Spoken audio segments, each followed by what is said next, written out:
Hello, everyone, and welcome back to the Fine Leg to Fine Leg podcast. We're here with a mid-test review from Old Trafford. And so far, England have finished their first innings. They're 469 for 9. And the West Indies have just started batting. They had a tricky hour this evening, the loss of just one wicket. And before we dive into the previous 2 days' action, we just want to say massive, massive thank you to everyone who came and watched the last episode, the review of the game in Southampton. The support that we got on that podcast, especially seeing people like Piers Morgan promoting it, was unprecedented for both of us. So just a huge thank you to everyone who watched it and Piers for promoting it. That's a massive, massive, heartfelt thanks from both of us. Definitely. So let's dive into the action. The first thing that we should talk about the two century makers. Let's talk about Dom Sibley first. Finn, what do you think of his century? It was, I believe, the 5th slowest ever century by an England batsman, but it was thrilling to watch. I absolutely loved every ball.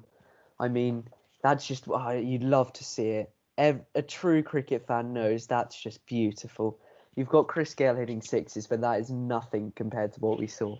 Yeah, 94 balls to score his first boundary. Proper Test cricket.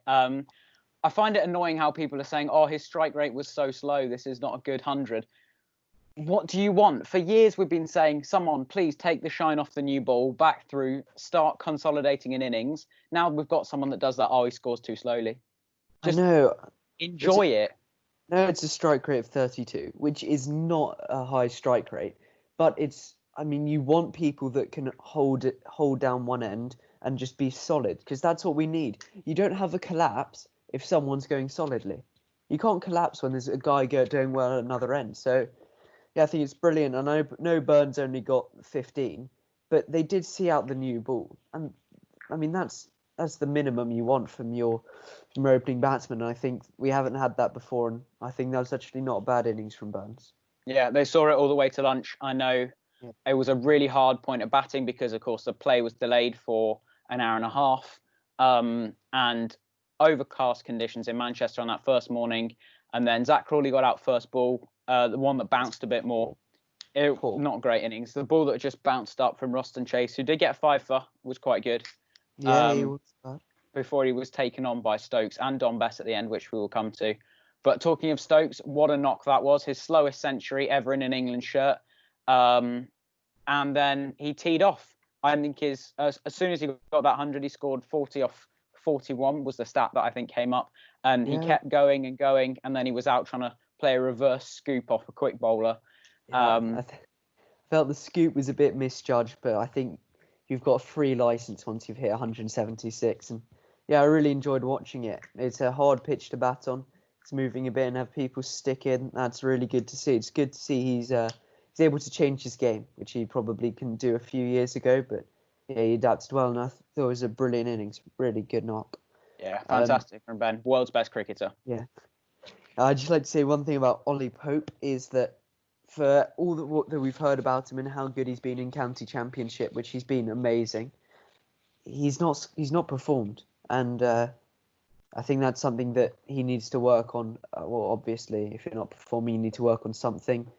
But, I mean, it's him or Butler are probably... and maybe Crawley are the men on the chopping block at the moment. Obviously, we're rotating through seamers, but he's going to have a good second innings, I think. We'll give him another chance at Old Trafford, so he'll play every game this series, I reckon. But needs to score some runs sometime. Yeah. If you're a batsman not scoring runs, there's no real point having you in the side. When there's young guns coming through like Tom Lawrence, who looked good in the warm-up game as well. But speaking of Jos Buttler, I was impressed. But for that 40-odd, it was the third highest score. I know Sibley and Stokes took up the majority of the crease time, but it was good. Nice little combination with Sam Curran. And him and Dom Bess scored vital runs. When Dom Bess and Stuart Broad came in, England were 429 for 9. Gets out first ball. 429 is a much less threatening total than the 470 that we have on the board at the moment.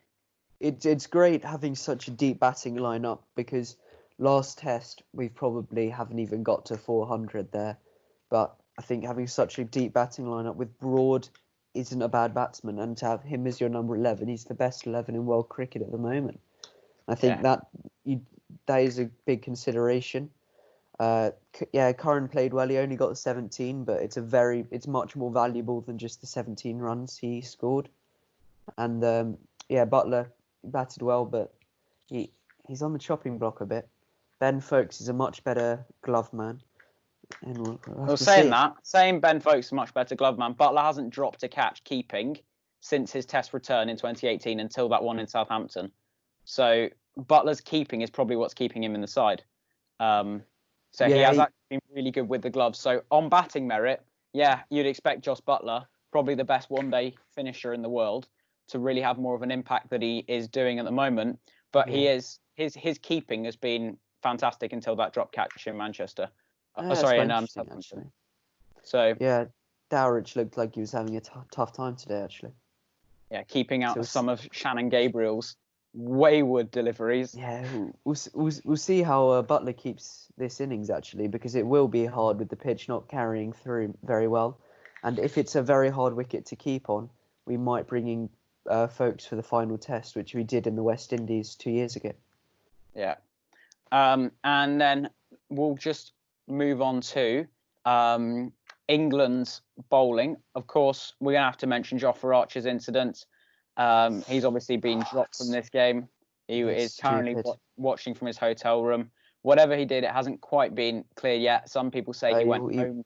Yeah, he went home to his house in Brighton, and it's just stupid. Because to be honest, if we'd found out whilst he was playing the Test, that could have put the whole Test at a problem, and maybe he's even stopped the whole Test from happening anymore. So, they might have to take it that seriously. So, I think that was disappointing. Yeah, but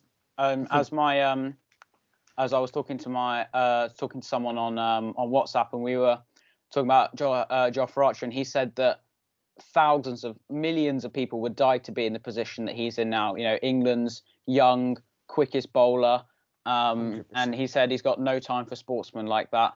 Just wasting the opportunity, because we've worked so hard to get cricket back, and to be in this situation where we do have live cricket, and to go back at home, it's a disappointing for the team, and we don't really want that rocking around the England camp. Yeah. But on a much more positive note, our bowling looked good, actually. I know they managed to get 32, which is probably a bit more than we wanted them to, but I think Curran's bowled well. He obviously took the wicket of Campbell. I like having someone who can move the ball quite a lot. Yeah, well, you saw the Woakes as well. Yeah, you saw the swing analysis on the telly this evening.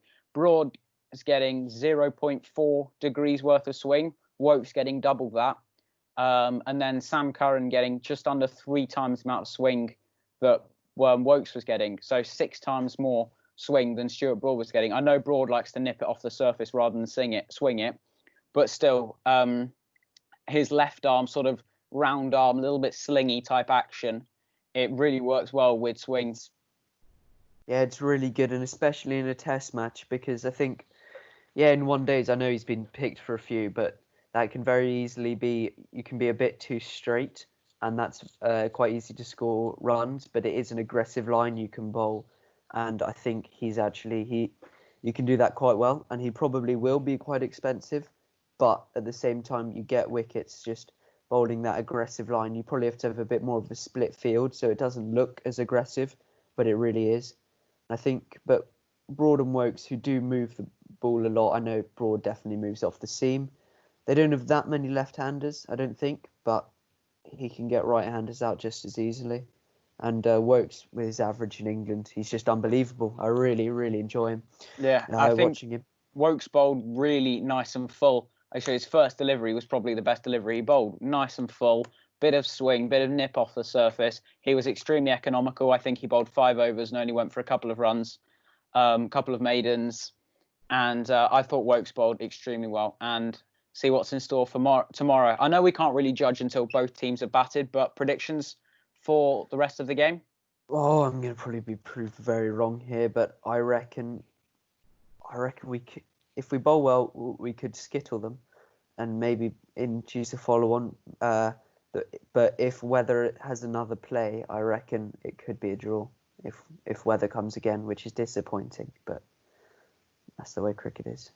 Yeah, I guess. And I think the bottom line, whatever you talk about England's batting, is England have to take 20 wickets. We've chosen a Definitely. bowling attack that's probably most suited to this pitch. Definitely. Bess will play a big role. Old Trafford, the biggest spinning pitch in the UK. He's going to be good. I reckon we could really put on a show here. Yeah. So just fingers crossed. There's not too much rain tomorrow. I've seen on the forecast there is rain. It's telling me 30%, 40% chance throughout the day. And fingers crossed the umpires actually decide we'll get the rain. We'll get the covers off and we'll get some cricket, because I would really like to see some of this match end in a result. Definitely. That's what world cricket needs. Yeah, especially because it's the only game on at the moment. No distractions. Another big highly watched game of Test cricket. Yeah. So, any final thoughts before we round off this one? Oh, just thank you very much for staying to the end. All right. Yeah. So what we're going to plan to do is we're going to plan to release podcasts after day 2 of a Test match, analysing the first 2 days, and then of course a full match review once the game is over, which will probably be released on Tuesday morning, with the game ending on Monday. Sounds good. Yeah. So thanks everyone for watching, and we'll see you next time.